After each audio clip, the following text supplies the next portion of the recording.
ஏதோ விவசாயிகளுக்கு எங்கள் மீது அக்கறை இருக்கிற காரணத்தினால் நாங்கள் தள்ளுபடி என்று தேர்தல் அறிக்கையிலே சொன்னோம். ஆட்சியில் இருந்த நீங்கள் விவசாய பற்றியே உங்களுக்கு கவனம் இல்லாத காரணத்தினால் நீங்கள் தேர்தல் அறிக்கையில் கடனை தள்ளுபடி செய்யவில்லை என்று சொன்னீர் என்று ஒரு கருத்தை இங்கே அவர் பகிர்ந்து கொண்டார். ஆட்சியில் நாங்கள் இருந்த காரணத்தினால்தான் நிதித்துறை செயலாளரை கூப்பிட்டு இந்த விவசாயிகளுக்கு முழுமையாக கடன் தள்ளுபடி செய்ய வேண்டும் என்று நாங்கள் சொன்ன பொழுது விவசாயிகளை குறு விவசாயி, பெரிய விவசாயி என்று நாம் பிரித்து பார்க்க முடியாது. 2006 அப்பொழுது 7000 கோடி ரூபாய் இதே மாமன்றத்தில் தள்ளுபடி செய்கிற பொழுது கூட்டுறவு மற்றும் உணவுத்துறை அமைச்சராக இருந்து அந்த தள்ளுபடி செய்து இந்த மாமன்றத்தில் நான் தான் கொண்டு வந்தேன், அந்த தீர்மானத்தை கொண்டு வந்தேன். விவசாயிகளை பொறுத்தளவுக்கு தமிழ்நாட்டில் சிறு விவசாயி, குறு விவசாயி, பெரிய விவசாயின்னு பார்க்கவே முடியாது. நான் அங்கு இங்கு இருப்பதற்காக இந்த கருத்தை சொல்லவில்லை. இப்போ என்ன நிலைமை? நீங்கள் சிறு விவசாயி, குறு விவசாயி என்று பிரித்த காரணத்தினால் விவசாயி போராடி கொண்டிருக்கிறான்.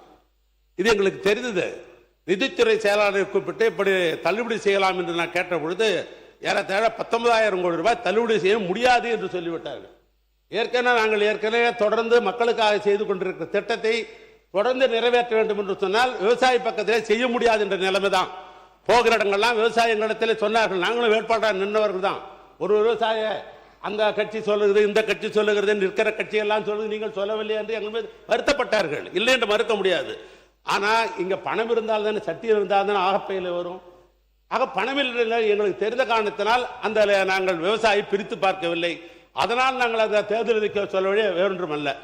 இன்னொன்று, வடப்பகுதியில் இந்த கரும்பு உற்பத்தி என்பது குறைகிறது என்ற ஒரு கருத்தை சொன்னார். உண்மைதான். நானே ஒரு கரும்பு விவசாயி தான். கள்ளக்குறிச்சி கூட்டுறவு சர்க்கராலே நான் அங்கே அங்கத்தன்றாக இருக்கிறேன். நானும் ஆண்டுக்கு கரும்பு அனுப்பி கொண்டிருந்தோம் தான். நானே இப்போ கரும்பு நான் நிறுத்தி விட்டேன். காரணம் என்னன்னா, கரும்போட உற்பத்தி சிலையும் விற்பனை சிலையும் ரெண்டு மேட்ச் ஆக மாட்டேங்குது. நாம் என்னதான் கரும்பு உற்பத்தி செய்து அது உரெல்லாம் வச்சு பார்த்தாலும் கூட அதுவும் விற்பனை விலையும் என்று மேட்ச் ஆக மாட்டேங்குது. ஏன் தனியார் விலையும் சில பேர் மூடிட்டாங்க. என்ன காரணம்? இன்றைக்கு வெளிநாட்டு சர்க்கரை இந்தியாவுக்குள்ளே வருகிறது. இன்னும் சொல்ல போனா இந்தியாவிலே அதிகமான சர்க்கரை இருப்பது மகாராஷ்டிரா.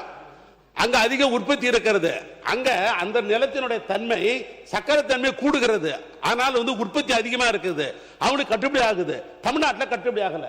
அந்த அடிப்படையில் தான் இந்த குறைந்து கொண்டிருக்கிறது. ஆனால் தான் நம்ம சப்போர்ட் பிரைஸ் கொடுக்கிறதுக்கு அரசாங்க காரணம் என்னன்னா, விவசாயிக்கு இது கொடுத்து எப்படியாவது உற்பத்தி செய்யலாம் என்ற அடிப்படையில் தான் நம்ம சப்போர்ட் பிரைஸ் தரோம். ஆனால் அதுவும் கட்டுப்படி ஆகல. அதனால தானே ஒழிய இப்ப இந்த ஆட்சி இருக்கிறீங்க, விவசாயிகளுக்கு அதிகமாக கொடுத்து உற்பத்தி செய்வதற்கு பண்ணுங்க, வரவேற்கிறோம். தவிர்க்க முடியாத தம்ப்நெயில்ஸ், கலக்கலான கண்டென்ட்ஸ், சினிமாவும் சீரியஸ் பிரச்சனைகளும், பல வருடங்கள் இடைவெளிக்கு பிறகு இந்த படத்துல ஒரு கலகலப்பும் கைகலப்பும். Me too love you. Thank you sir. அந்த மாஸ் ஏத்துறது போயிட்டே தான் இருக்காரே தவிர பிரேக்கே இல்லாமல் பிரேக்கிங் நியூஸ் சொல்லும் தந்தி டிவி ஆப். இன்ஸ்டா தலைமுறை வரை இறங்கி அடிக்கும் தந்தி டிவியின் டிஜிட்டல் எக்ஸ்க்ளூசிவ். அது தண்ணிக்குள்ள போகும்போது ஹேங் ஆயிடுச்சு. உங்களுக்கு விஜய் சார் எந்த அளவுக்கு ரொம்ப பிடிக்கும்? Of course, Malayalis are huge Vijay sir fans. ரெண்டு பேருமே ரொம்ப பிடிக்கும் எனக்கு. தந்தி டிவி ஆப்பை இலவசமா டவுன்லோட் செய்யுங்க. ஃபாலோ பண்ணுங்க, சப்ஸ்கிரைப் பண்ணுங்க, என்ஜாய் பண்ணுங்க.